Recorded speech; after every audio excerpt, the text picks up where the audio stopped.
വളരെ സിമ്പിളായിട്ട് എങ്ങനെ മാങ്ങ പറിക്കുക, ജോലിക്കാരൊന്നും വിളിക്കേണ്ട ആവശ്യമില്ല, നമുക്ക് തന്നെ പറിക്കുന്നേ. ആ ഒരു ട്രാപ്പാണ് നമ്മൾ നിർമ്മിക്കാൻ പോകുന്നത്. എങ്ങനെയാണ് സിമ്പിളായിട്ട് ഉണ്ടാക്കുക? അതിന് വേണ്ടത് ഒരു പ്ലാസ്റ്റിക്കിൻ്റെ ഈ ഒരു വലുപ്പമുള്ള ഒരു പൈപ്പാണ്. അതിൻ്റെ താഴെ നമ്മളൊരു എൻകാപ്പും കൊടുക്കണം, മാങ്ങ ചാടി പോകാതിരിക്കാൻ വേണ്ടി. എന്നിട്ട് ഇതുപോലെ കട്ട് ചെയ്യുക കറക്റ്റായിട്ട്. മുകളിലൊരു ഹുക്ക് പോലെ വേണം കേട്ടോ, അതിൽ വെച്ചാണ് നമ്മൾ വലിക്കുക. ഇത് നിങ്ങൾക്ക് കട്ട് ചെയ്യാൻ പറ്റിയില്ലെങ്കിൽ കട്ടിങ് അറിയുന്ന ആളുകൾ കൊണ്ട് ചെയ്യിപ്പിക്കുക. അതിനുശേഷം ഈ ഉണ്ടാക്കി വെച്ച ട്രാപ്പ് നമ്മൾ തോട്ടിയിൽ നന്നായിട്ട് കെട്ടണം. അതിന് നമ്മൾ ട്രാപ്പില്ലേ, അതിന് ഹോള് കൊടുത്തിട്ട് കമ്പിയിട്ട് നന്നായിട്ട് കെട്ടിയാൽ മതി. ഞാൻ ഈ കാണിക്കുന്ന പോലെ വളരെ സിമ്പിളാണ്.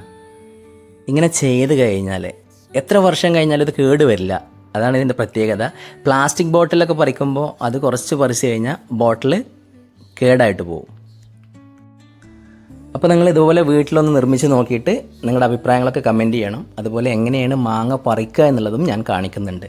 നിങ്ങൾക്ക് ഈ വീഡിയോ ഇഷ്ടമാവുകയാണെങ്കിൽ മാക്സിമം ഒന്ന് ഷെയർ ചെയ്യണം കേട്ടോ. എല്ലാവരും മാങ്ങ പറിക്കട്ടെന്നേ, സിമ്പിളായിട്ട്. അപ്പോൾ നമ്മുടെ തോട്ടി ഏകദേശം റെഡിയായി. ഇനി എങ്ങനെയാണ് മാങ്ങ പറിക്കുക എന്നുള്ളത് ഞാൻ കാണിക്കാം. നമുക്ക് ഒറ്റ തവണ ഒരു 4 or 5 മാങ്ങ പറിക്കാൻ പറ്റും. അതാണ് ഇതിൻ്റെ പ്രത്യേകത കേട്ടോ.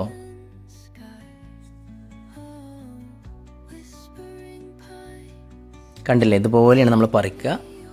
വളരെ സിമ്പിളാണ്, ആർക്കും ചെയ്യാൻ പറ്റും. ഇനി എത്ര മാങ്ങ പറിച്ചു എന്നുള്ളത് ഞാൻ കാണിക്കാം.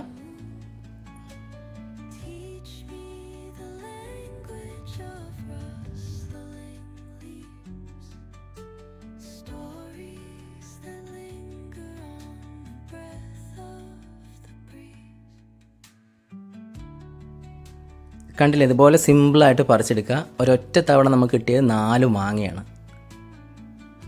കുറഞ്ഞ ടൈം കൊണ്ട് ഒരുപാട് മാങ്ങ പറിക്കാം.